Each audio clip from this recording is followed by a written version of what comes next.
Well, today is World Food Day. We are commemorating that here in Trinidad and Tobago and across the world. And earlier in the show, we mentioned that some 815 million people around the world go to bed hungry. I have with me Ms. Lisa Martinez of the National Operations Officer, Office of the FAO Country Representative for TNT and Suriname. Good morning and welcome. We're going to talk about World Food Day and hashtag Zero Hunger by 2030. Yes. What is happening today? Well, first of all, Rishi, thank you very much for having the FAO here. World Food Day is a day commemorated across the globe, 150 countries. Starting in Rome, there's a panel discussion ongoing, actually it's ended already, on the challenges of hunger.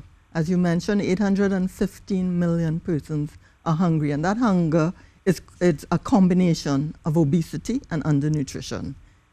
When we speak about obesity, 11% of the population is obese, and this is a worrying figure for health, for the countries, for governments, and of course the individuals themselves. And this is a global statistic? This is a global statistics. In Trinidad and Tobago, we are very concerned about child obesity in particular. And that is something that we've been talking about, and parents to blame at times, eh?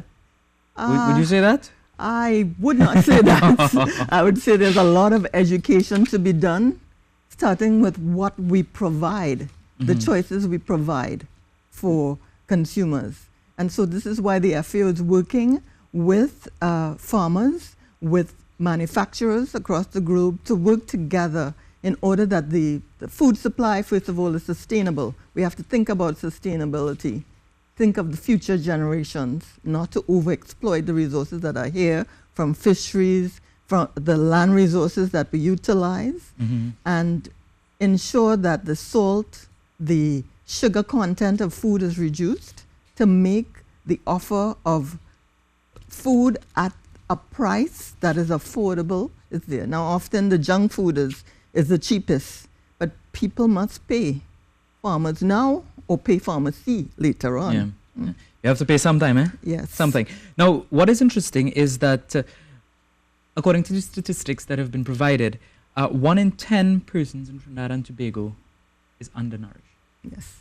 That is a and I lot. have If to 10 say, people in this room, that one person is undernourished. Micronutrient deficiencies, obesity, this is what we do mean by undernourished. You're not getting what you need to lead a full and productive life. And in fact, one of the biggest challenges, of course, in Trinidad is that the statistics, it is very difficult to get that information. And so we're encouraging, FAO encourages, every 10 years, the undertaking of the agriculture census. Let us find out what is our ability to produce, what is our inventory of assets in terms of food production. Secondly, we look at the statistics in communities, how food secure the communities in Trinidad and Tobago and the individual households. And this is often done with the work of UNIC in what is called the multi-indicator cluster. What is that cluster about? It's a set of indicators through a survey methodology that UNIC undertakes with the CSO in order to find out what's the status of children, what are they receiving in terms of their nutrition, do they have the right conditions to support their full growth and development. So I'm speaking both FAO, UNIC, PAHO, IFAD, I'm using a lot of acronyms, International Fund for Agricultural Development. We've been working on the State of Food and Security reports. This was launched this week, actually. It was launched earlier this month, indicating what you've just read about the conditions in the world. Yes. It's a startling figure. But do you think Trinidad and Tobago can produce enough food to feed itself? We're a small island state. Trinidad, and just like the rest of the Caribbean, there are challenges. There are only so many things that can be grown in our geographic area. Land is one of the biggest issues. So indeed, while we may not be able to satisfy all our nutrient requirements, we can provide healthy options. And we must have some measure of food security because it's not possible sometimes to ensure the import linkages that you would require for your food. Indeed, the whole question of conflict in the world, migration, has led to the collapse of some nations, and it is a troubling concern for the UN. And the Prime Minister recently talked about not having enough land in Trinidad and Tobago. Do you share that same view? Is in Trinidad we have a growing population. At some point in time, there would be need for decisions. So how do we manage the population growth? Can we do that at all to ensure that we're able to feed ourselves and sustain ourselves? Rishi, you're asking one of the big challenges of the global agenda right now. And they come down to 17 Sustainable Development Goals, where governments have made commitments related to, as you mentioned, zero hunger, to patterns of consumption, patterns of partnership, so that those big questions you're talking about can be addressed in consensus, in good policy, in good business practices, in good human lifestyles and practices.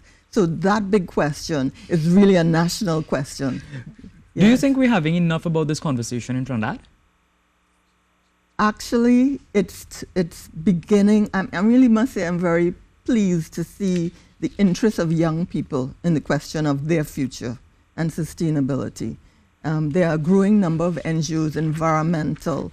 Just on Sunday, we were right next to Nourish TT, which is addressing the whole question of food waste and how better one can avoid waste and utilize what waste there is in recyclable ways. Yeah. And one thing that stood out to me when I was reading the information that was sent, it was that nearly 820 million people are undernourished in 2017. Yes. Now, if we localize this statistic, what is the latest for Trinidad and Tobago?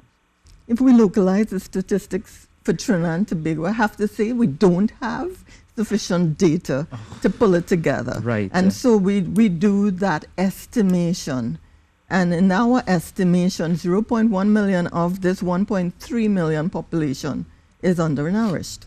Can you just give us some quick pointers on what people can do on World Food Day to get to that hashtag Zero Hunger? So hashtag Zero Hunger, we want you to tell your stories. We have a website that you can upload your stories to and share. What are you doing for food security? We want you to have your conversations at your dinner table with your children. Discuss those issues. We want you to have conversations with your business partners. All right. Thank you very much, Lisa Martinez, for coming in and chatting with us about World Food Day. We have to take a break for the news, and we'll come back with much more. Stay with us. Thanks.